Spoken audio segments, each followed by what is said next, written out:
जय जिनेन्द्र। प्रारंभ करते हैं।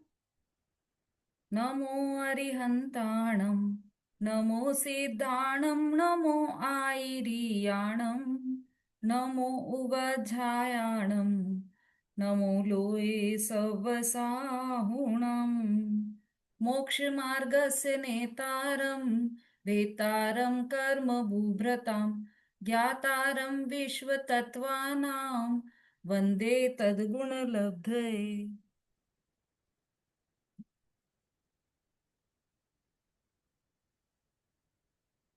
आचार्य उमा स्वामी द्वारा रचित तत्वार्थ सूत्र ग्रंथ पर हमारी गोष्ठी चल रही है। गोष्ठी छठवें अध्याय आश्रव अधिकार के आधार पर चल रही है और इसमें हमने अभी तक बहुत सारे वक्ताओं के वक्तव्य सुने। आज की यह गोष्ठी हम प्रारंभ करें उससे पूर्व मंगलाचरण के लिए आमंत्रित हैं श्रीमती सुनीता जी जैन ग्वालियर।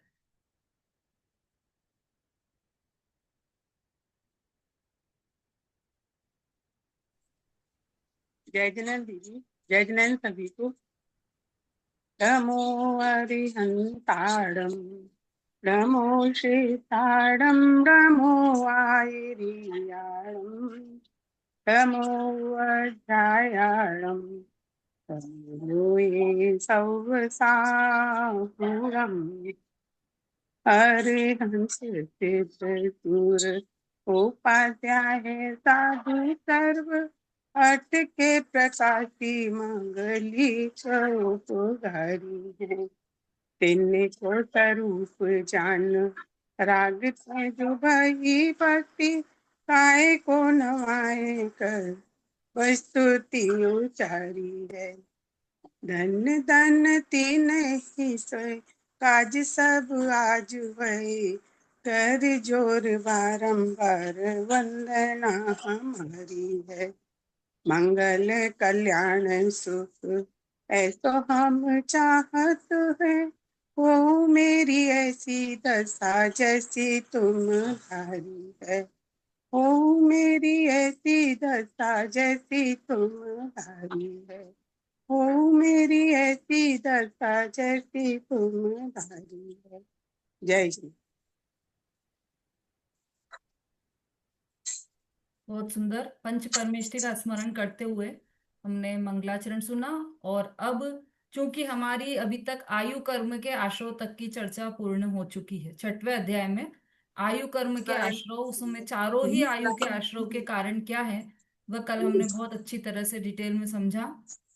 अब इस तरह से हमने 21 सूत्र के द्वारा इन कर्मों के आश्रव को समझा था। आज 22वें सूत्र के माध्यम से नाम कर्म के आश्रव के कारण क्या है यह बताने आ रही हैं श्रीमती अंजू जी जैन।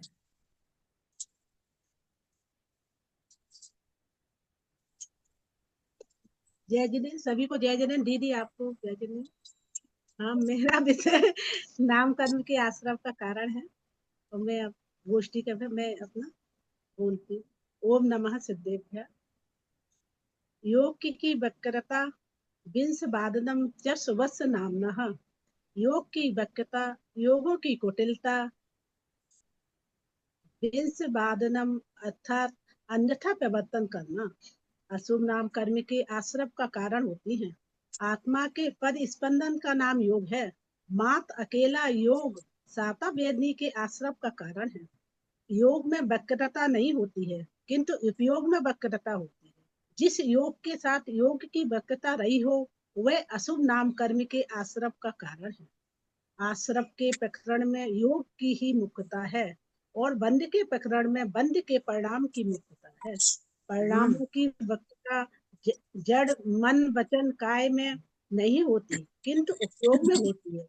यहाँ आश्रव प्रकरण होने से और आश्रव का कारण योग होने से योग की वक्रता को उपचार से योग कहा है। योग की जब वक्रता। मन वचन काय की कुटिलता अपने से होती है तब उसे योग वक्रता कहते हैं। जब वही वक्रता दूसरों से की जाती है, उसके आशय से झगड़ा किया जाता है, वह विषम बाधन कहा जाता है। जो सुरग मोक्ष योग समीचीन क्रियाओं का आचरण कर रहा हो उसे उसके विपरीत मन बचकाई की प्रवृत्ति द्वारा रोकना, ऐसा मत करो ऐसा करो, यह विंश बाण है। ऐसी भावना। कोई जीव शुभ राग करता धर्म मानता है, उसका कहना है कि शुभ राग में धर्म नहीं होता, ऐसा उपदेश देना भी विंशवादन नहीं है। राजवार्तिक के अध्याय 6 के सूत्र 22 की टीका में अशुभ नाम कर्म के आश्रय के कारणों को इस प्रकार कहा है। दर्शन, अस्थिर मन, अस्थिर चित्त, स्वभाव, झूठे वाट, तराजूवाद रखना, कृत्रिम सुवर्ण की मणि रत्न में आदि में असली में मिलावट करना, अंगोपान का छेदन वर्ण करना, वर्ण गंध रस और स्पर्श विपरीत बना, यंत्र पिंजरा बनाना, माया की बाहुल्य करना, पर की निंदा करना, आत्म प्रशंसा करना, मिथ्या भाषण, परद्रव्यों का हरण, आरंभ परिग्रह और शौकीन भेष बनाकर रूप का घमंड, कठोर असभ्य भाषण, गाली देना, व्यक्ति की बकवास करना, वशीकरण का प्रयोग करना, आभूषणों में रुचि रखना, मंदिर में निर्वाल वस्तुओं का ग्रहण करना, लक्ष्मी हंसी करना, ईंटों का बट्टा लगाना, प्रतिमाएं विनाश करना, तीव्र क्रोध मान माया लोभ रसना, पाप कर्म की आजीविका करना, तद विपरीतम सुवस, योगों की सरलता, अन्यथा प्रवृत्ति अशुभ नाम कर्म के आश्रव का कारण है। शत्रुओं में मित्रता करा देना, तीर्थों की वंदना करना, भक्ति करना, प्रमाद का त्याग करना, जिन मंदिर बनवाना, संसार से डरना, पवित्र आचरण, चित्त की कलुषता का अभाव, धर्मी पुरुषों का आदर करना, व्रत पालन करना, अमृत गति आचार्य में योग सार तत्व में यम प्रसम निर्वेद तत्वों का चिंतन, मृत्यु प्रमोद कारुण मादस्य, इन चार शुभ भावनाओं को शुभ नाम कर्म के आश्रम का कारण कहा है।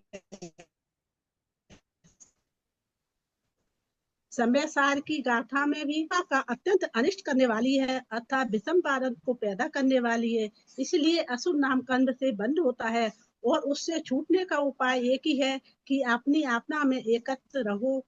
जय जिनेन्द्र।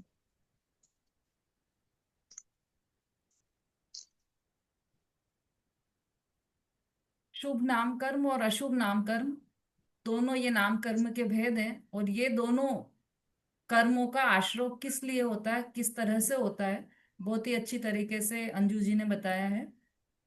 बहुत बढ़िया। और ये दोनों ही शुभ नाम कर्म हो या अशुभ नाम कर्म हो, वो दोनों ही एकमात्र शुद्धात्मा की प्रतीति के कारण इनका आश्रय रुक सकता है। बस एक ही रास्ता है, शुद्धात्मा की प्रतीति इन कर्मों के आश्रय को रोकने का कारण है या तरीका है। बहुत बढ़िया, अंजू जी ने बहुत सुंदर बताया है। और अब 24वां सूत्र, तीर्थंकर नाम कर्म के आश्रय का क्या कारण है। 16 कारण की पूजा सभी करते हैं, 16 कारण के नाम भी सबको याद हैं, लेकिन ये जो प्रकृति बंधती है, तीर्थंकर प्रकृति जिससे बनती है, 16 कारण भावनाएं, वह क्या है, कैसे कैसे भाव होते हैं, किस किस प्रकार के भाव उन भावनाओं में होते हैं, यह बताने आ रही हैं इंदौर से आरती जी जैन।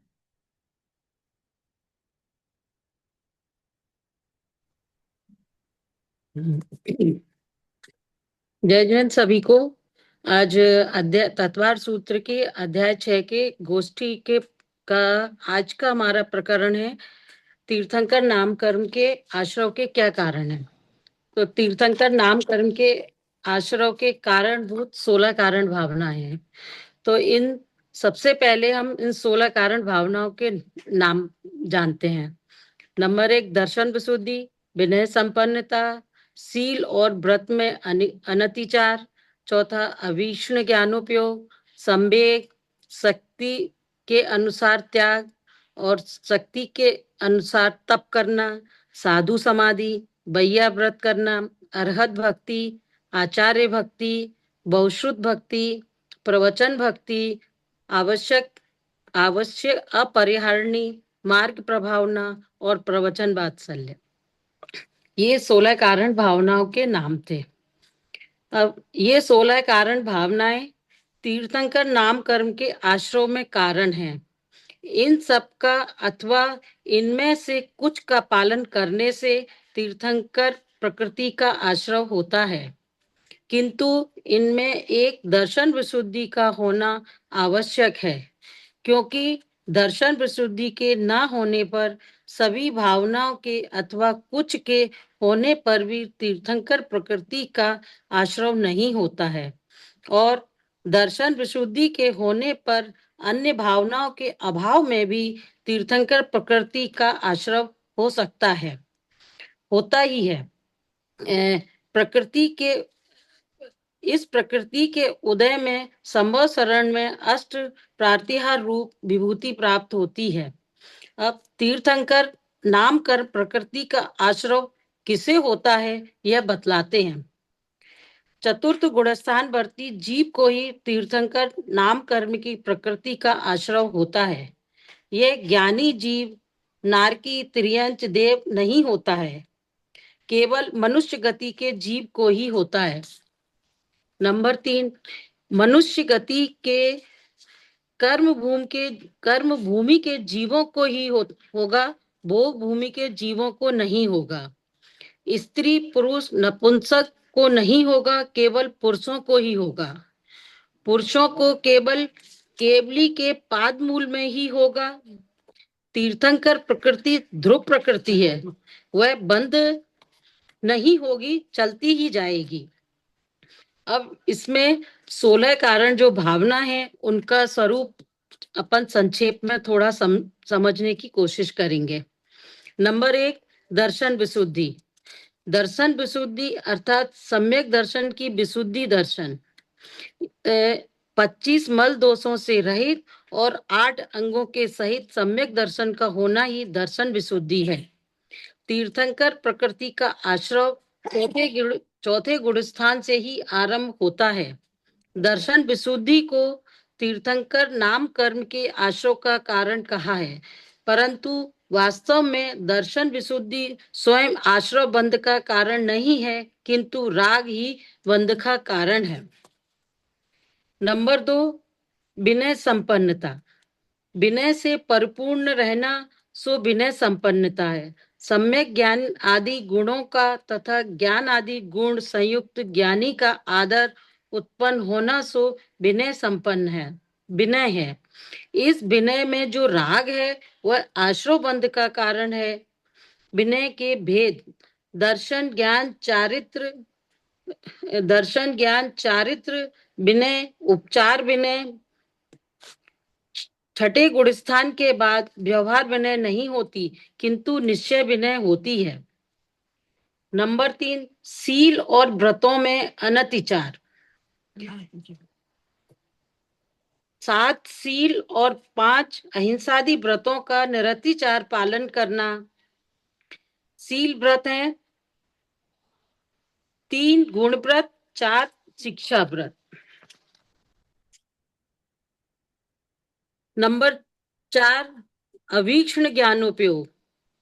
निरंतर ज्ञानाभ्यास में प्रवृत्त रहना, सम्यक ज्ञान के द्वारा प्रत्येक कार्य में विचार कर जो प्रवृत्ति करना सो ज्ञानोपयोग है। ज्ञानोपयोग में जो वीतरागता है वह बंध का कारण नहीं है, किंतु जो शुभ भाव रूप राग है वह बंध का कारण है।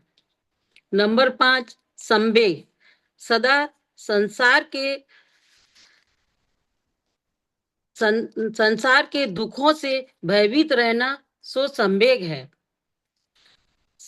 शक्ति त्याग, शक्ति के अनुसार त्याग करना। त्याग का अर्थ दान होता है। सम्यक दृष्टि के शक्ति के अनुसार त्याग होता है, शक्ति से कम या ज्यादा नहीं होता है। शक्ति तप, यथाशक्ति उपवास आदि करना, इच्छा निरोध को तप कहते हैं। यह तप सम्यक दृष्टि को ही होता है। सम्यक दृष्टि के जितने अंश में वीतराग भाव है उतने अंश में निश्चय तप है, और वह बंध का कारण नहीं है, किंतु जितने अंश में शुभराग रूप व्यवहार तप है वह बंध का कारण है। मिथ्या दृष्टि के यथार्थ तप नहीं होता, उसके शुभ राग रूप तप को बाल तप कहा जाता है। नंबर 8, साधु समाधि। सम्यक दृष्टि साधु के तप में तथा आत्म सिद्धि में विघ्न आता देख उसे दूर करने का भाव और उनके समाधि बनी रहे ऐसा भाव है, सो साधु समाधि है। बैया व्रतकरण। बैया व्रत का अर्थ है सेवा। रोगी तथा छोटी उम्र या वृद्ध मुनियों की सेवा करना सो बैया व्रत है। यह शुभ राग है। अरहत भक्ति। बीतरागी, सर्वज्ञ और हितोपदेशी अरहंत भगवान का गुणानुवाद करना ही अरहत भक्ति है। आचार्य भक्ति। साधु संघ में जो प्रमुख साधु हैं उन्हें आचार्य कहते हैं। वे सम्यक दर्शन, ज्ञान, चारित्र के पालक हैं। उनके गुणों में भक्ति करना आचार्य भक्ति है। बहुश्रुत भक्ति। बहुश्रुत का अर्थ बहुज्ञानी, उपाध्याय या सर्वशास्त्र संपन्न होना। जैसे उपाध्याय परमेष्टि की भक्ति करना बहुश्रुत भक्ति है। प्रवचन भक्ति। अरिहंत भगवान द्वारा भाषित आगम शास्त्र हैं, उनको पढ़ना, स्वाध्याय करना प्रवचन भक्ति है। सम्यक दृष्टि को जो शास्त्र भक्ति है सो प्रवचन भक्ति है। इस भक्ति में जितना राग भाव है वह आश्रव का कारण है। आवश्यक परिहारणी। छह आवश्यकों में हानि न होने देना अवश्य करने योग्य क्रिया को आवश्यक कहते हैं। मार्ग प्रभावना। सम्यक ज्ञान के महात्म के द्वारा, इच्छा निरोध रूप सम्यक तप के द्वारा तथा जिन पूजा इत्यादि के द्वारा धर्म को प्रकाशित करना सो मार्ग प्रभावना है। सम्यक दृष्टि के जो शुभ राग रूप प्रभावना है वह आश्रव का कारण है, परंतु सम्यक दर्शन आदि रूप जो प्रभावना है वह आश्रव बंध का कारण नहीं है। प्रवचन वात्सल्य। साधर्मियों के प्रति प्रीति रखना सो वात्सल्य है। वात्सल तो छोटे बड़े सभी साधर्मियों के प्रति होती है और भक्ति अपने से बड़े हों उनके प्रति होती है। यह शुभ राग है और आश्रव बंध का कारण है। इन 16 कारण भावनाएं तीर्थंकर नाम कर्म के आश्रव में कारण है। जिस भाव से तीर्थंकर नाम कर्म बनता है उस भाव को अथवा उस प्रकृति को जो जीव धर्म माने या उपादेय माने तो वह मिथ्या दृष्टि है, क्योंकि वह राग को, विकार को धर्म मानता है। सम्यक दृष्टि जिस भाव से तीर्थंकर प्रकृति बनती है वह पुण्य भाव है, उसे उपादेय या आदरणीय नहीं मानते हैं। जय श्री। मेरा वक्तव्य पूरा हुआ।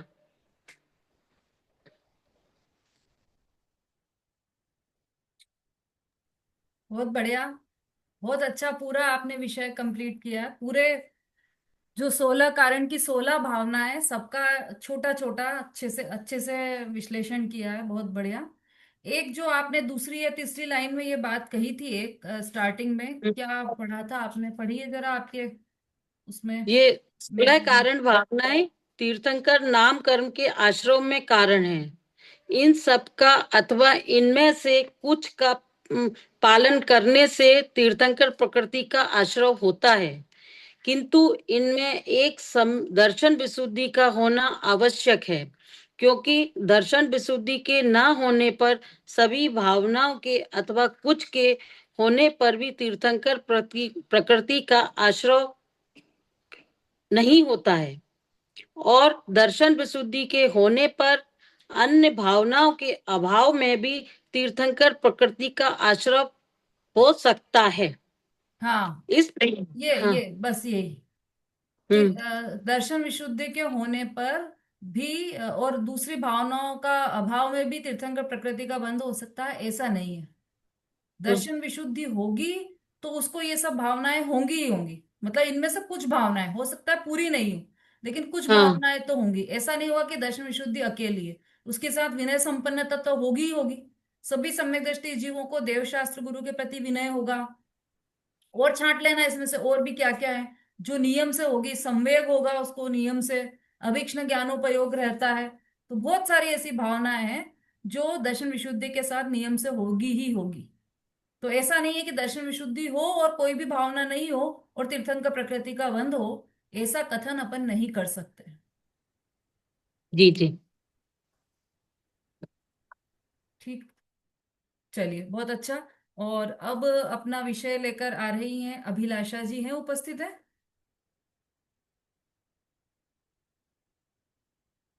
अभिलाषा जी, गोत्र कर्म के आश्रव का कारण।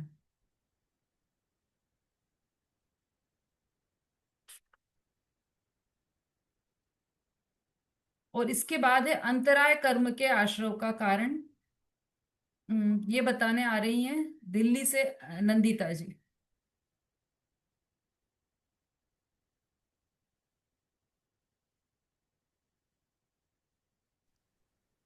सभी को जय जिनेन्द्र। यहाँ पर तत्वाद सूत्र के छठे अध्याय की गोष्ठी चल रही है। इस अध्याय में आश्रव तत्व के सामान्य स्वरूप को स्पष्ट करने के उपरांत ज्ञानावरणी आदि आठों कर्मों के आश्रव के कारणों पर विचार प्रस्तुत किया है। इसका अंतिम सूत्र विघ्नकरण मंत्रायस्य है, जिसमें अंतराय कर्म के आश्रव के कारणों पर प्रकाश डाला है। विघ्नकरण मंत्रायस्य यानी किसी भी कार्य में विघ्न डालने पर अंतराय कर्म का आश्रय होता है। अंतराय कर्म के पांच भेद होते हैं: दान, लाभ, भोग, उपभोग और वीर्य।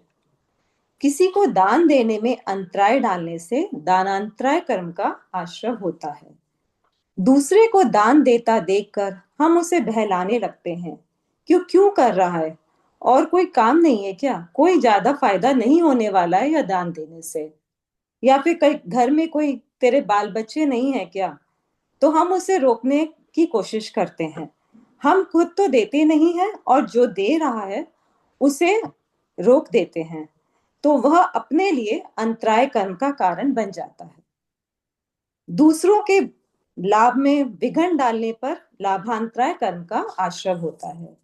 किसी को कोई लाभ हो रहा हो और उसमें कोई अंतराय डाल देना, जैसे कोई व्रती अपना जीवन व्रतों से के साथ निकालना चाहता है, या कोई सम्यक ज्ञान अर्जित करना चाहता है, या कोई श्रुत का लाभ लेना चाहता है, या कोई क्लासेस अटेंड करना चाहता है, उसमें कोई अंतराय डालने की क्यों तू सारा दिन उसमें मतलब उसमें कोई इसी को सुनता रहता है, या तू को दिन भर धर्म की किताबें पढ़ता रहता है, या तू मतलब इससे लाभांतराय कर्म का आश्रय होता है।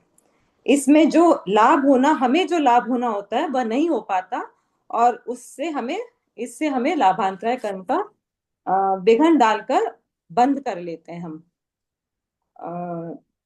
दूसरे के भोग में अंतराय डालने से भोगांतराय कर्म का आश्रय होता है। किसी के भोजन, पानी आदि भोग की सामग्री में विघ्न डालना सो भोगांतराय कर्म का आश्रय है। उसी तरह उपभोग में अंतराय डालने के से उपभोगांतराय कर्म का आश्रय होता है। जैसे जो जलन की भावना से दूसरे के उपभोग की वस्तुओं में विघ्न डालना, उसे भोगांतराय कर्म का आश्रय होता है। वीर्य में अंतराय डालने से वीर्यांतराय कर्म का आश्रय होता है। जो किसी के अंदर उत्साह आता है या कुछ अच्छे करने की उसके अंदर उत्साह को दबा देना, उसके उत्साह में कमी लाना, यह वीर्यांतराय कर्म का आश्रय होता है। उसके फल से अपने को भी कभी कोई कार्य करने का मन तो करता है, लेकिन अपने मन में तरह तरह की डर, चिंताएं आ जाती हैं, नेगेटिव सोचने लगते हैं। हमें उस कार्य में अपनी योग्यता होने के बावजूद भी हम वह कार्य नहीं कर पाते हैं। इसके अलावा अन्य के योग्य द्रव्य का स्वयं उपभोग करना, धर्म एवं सम्यक ज्ञान का विच्छेद करना, देव शास्त्रों की पूजा में बाधा डालना, अंगोपांग छेदन करना, स्वाध्याय आदि में विघ्न डालने पर भी अंतराय कर्म का आश्रय होता है। इस कर्म के उदय से जीव स्वयं असहायी, रोगी, दीनहीन, दरिद्री बनता है। अतः हमें इससे बचना चाहिए। यदि हमारी ऐसी भावना है कि हमारे सभी कार्य निरंतराय हों, तो हमें भी दूसरों के कार्य में बाधक नहीं बनना चाहिए, उनके कार्यों में अंतराय डालने का प्रयास नहीं करना चाहिए। ऐसी भावना भी नहीं करनी चाहिए कि उन्हें उनके कार्यों में सफलता प्राप्त ना हो। जय जिनेन्द्र। बहुत बढ़िया नंदिता जी। थोड़ी कोशिश करिए, मेरे को बोलने में थोड़ी सी क्लियर नहीं बोल पाती हूँ एक्चुअली मैं। नहीं, बहुत अच्छा, आपने मेहनत करके पूरा मैटर इकट्ठा किया है, क्योंकि इसमें तो केवल एक ही लाइन दी है, लेकिन आपने पूरा उसको डिटेल किया है। बहुत अच्छा। आपने अन्य ग्रंथों में से लिया थैंक होगा यू। ये, संभवतः। हाँ, हाँ, बहुत अच्छा। बहुत अच्छा कलेक्शन किया है आपने। बहुत बढ़िया। Thank you. और उसको एक एक को अच्छे से समझाया है, बहुत ही अच्छा। अभिलाषा जी आ गए हैं क्या? उपस्थित हैं अभिलाषा जी?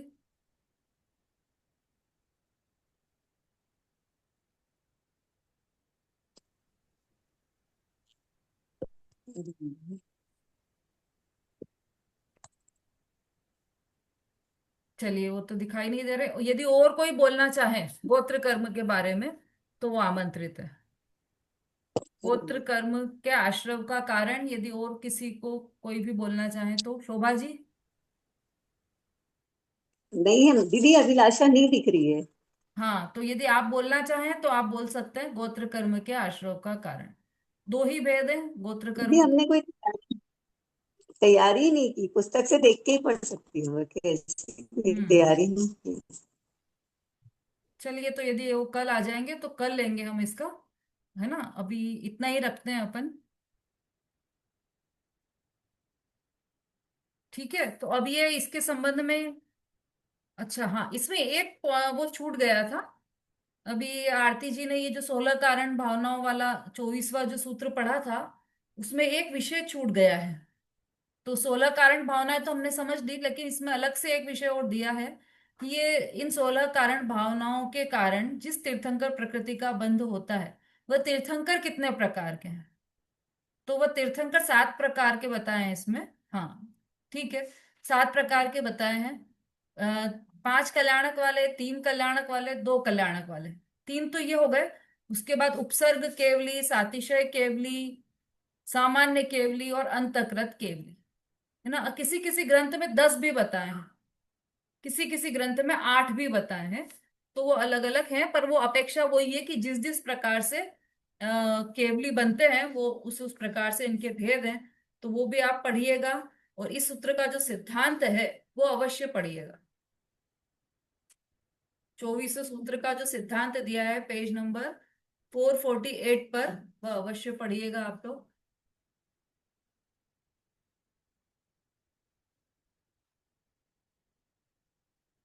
तो आज हम इतना ही विषय रखते हैं। बाकी आप लोग पढ़िए। ये उपसंहार जो लास्ट में दिया, उसमें तो पूरे ही अध्याय का सार आ गया है उपसंहार में, वो भी पढ़िएगा। कल की कक्षा में हम एक बार इसका रिवीजन, जैसे आवश्यकता नहीं है, ये सब कुछ हो गया है आपका। ये अभी गोष्ठी में रिवीजन ही हुआ है पूरा।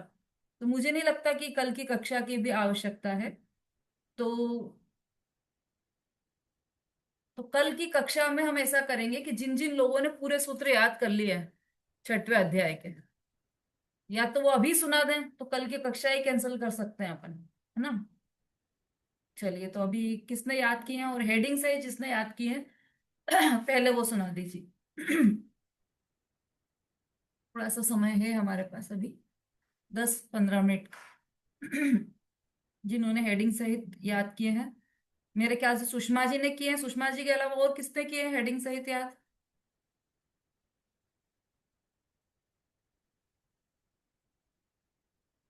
और किसी ने नहीं किए याद? चलिए, सुषमा जी से ही सुनते हैं। हम्म। हाँ जी, सब आप लोग भी एक एक सूत्र को देखते जाइए और उसको याद करने का प्रयास करते जाइए। हेडिंग सहित पूरा यहाँ पर सुना रहे हैं। हाँ जी, बोलिए। हाँ दीदी, जय जिनेन्द्र। हम्म। योग के भेद और उनका स्वरूप। काय वांग मने है कर्म योग्य है, आश्रव का स्वरूप से आश्रव है। आश्रव के निमित्त की अपेक्षा से आश्रव के भेद, शायद यही है, से वो शुभे पुण्यस्य शुभे पापस्य। स्वामी की अपेक्षा से आश्रव के भेद। से कषाया कषायो सांप्रदायिक एरिया पथ्यो। और सांप्रदायिक आश्रव के भेद। इंद्रिय कषाया वृत्त क्रिया पंच चतुः पंच पंचविंशति संख्या पूर्वस्य भेदा। और आश्रव की विशेषता हीनाधिकता का कारण। आश्रव भाव में विशेषता है ना, आश्रव की आ- विशेषता नहीं है ये। आश्रव भाव आश्रव में भाव विशेषता की मतलब कम अधिक। हाँ बोलिए।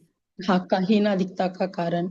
तीव्र मंद ज्ञाताज्ञात भावाधिकरण वीर्य विशेषेभ्य त्वद विशेष है। और अब अधिकरण के अधिकरणम जीवा जीवा।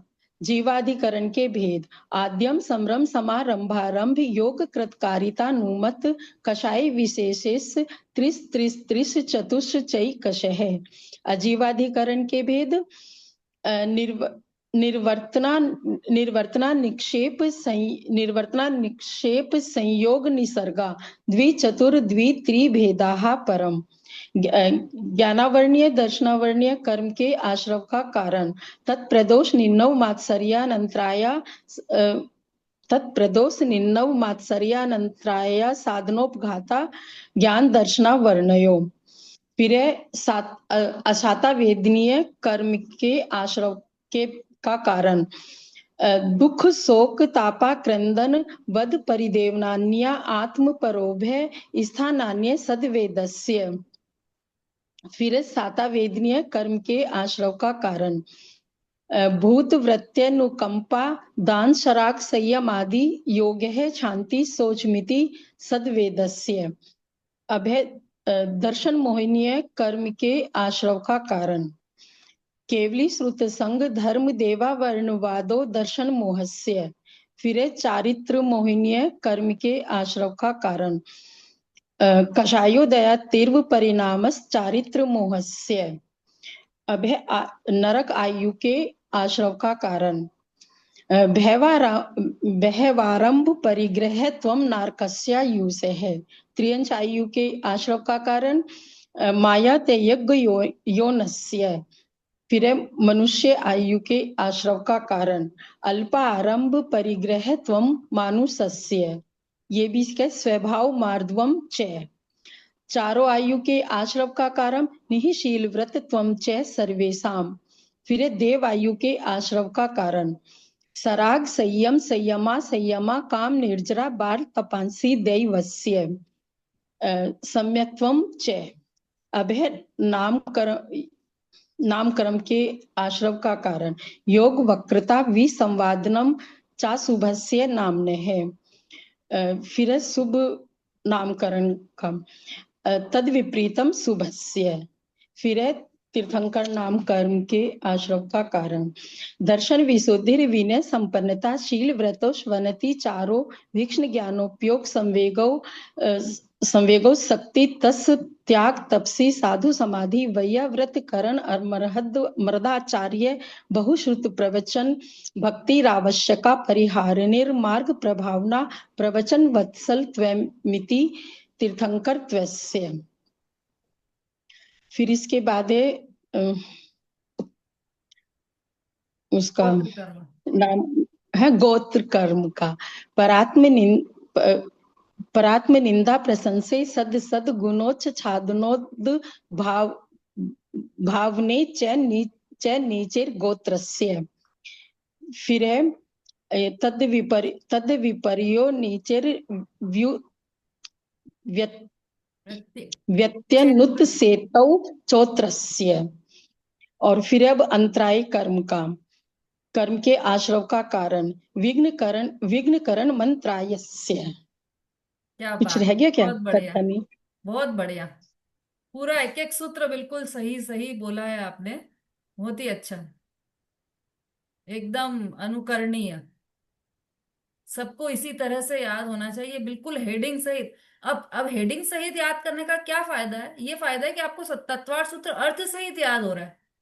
कभी भी हम्म आपसे नींद में उठा के पूछ लें कि असाता वेदनी कर्म के आश्रव के क्या कारण है, तो आपको चूंकि हेडिंग याद है तो वो सूत्र भी फटाफट आप बोल दोगे। अब बोलने से मतलब नहीं, आप लेटे लेटे चिंतन भी कर रहे हो तो क्या है, किस कौन से कर्म के आश्रय का कारण क्या है, किस कर्म के ये मेरे जो परिणाम हो रहे हैं उससे किन कर्मों का आश्रय हो सकता है, ये सब आप इजीली मतलब समझ लीजिए कि अकाउंट बना सकते हो कि ये परिणाम किस खाते में जाएंगे, ये परिणाम किस खाते में जाएंगे, तो ये पूरा अकाउंटेंसी आपकी क्लियर हो सकती है।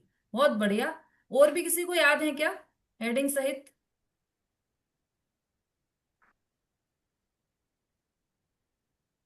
हाँ अनीता जी बोलिए। दीदी जय जगन्नाथ, मेरी तबीयत ठीक नहीं है। सुषमा बहुत होशियार है और फर्स्ट पे ही जाएगी, देखना, मेरा नहीं, अनुमान है। हम्म। होशियार है। सीखना चाहिए, सीखने योग्य है, प्रेरणा की बात है। मंजू जी बोलिए। जय जगन दीदी। हम्म। दीदी मैं कल सुनाऊंगी आपको। अच्छा। बहुत दिन से रिवाइज नहीं किया है तो थोड़ा सा गड़बड़ हो जाएगा आज। अब कल की तो हम क्लास कैंसिल करने का ही सोच रहे हैं, है ना? अच्छा। इसीलिए आज सुन रहे थे, सबसे जितना याद हो उतना आप सुना दीजिए हम्म। आज ही। तब तक आप और याद कर लीजिए, संगीता जी से सुन लेते हैं तब तक हम। संगीता जी। दीदी याद तो मुझे भी है, लेकिन मैंने रिवाइज नहीं किए कई दिनों से। अरे हम्म। तो अभी सुषमा जी ने रिवाइज करवा तो दिए सबको। हाँ हाँ, तो मैं अटक जाऊंगी बीच में, पूरे भी तो नहीं है आप मुझे पढ़ पर। लीजिए, तब तक मंजू जी बोल रही हैं। चलिए मंजू जी बोलिए, जितने याद है, जैसे भी याद है बोलिए, क्योंकि फिर कल नहीं लेंगे हम क्लास। और अभी भी मैंने तो यही सोचा था कि फिर से नहीं लेंगे क्लास, स्टार्ट नहीं करेंगे फिर से। लेकिन यदि आप बोलना चाहते हैं तो फिर से क्लास भी स्टार्ट कर सकते हैं।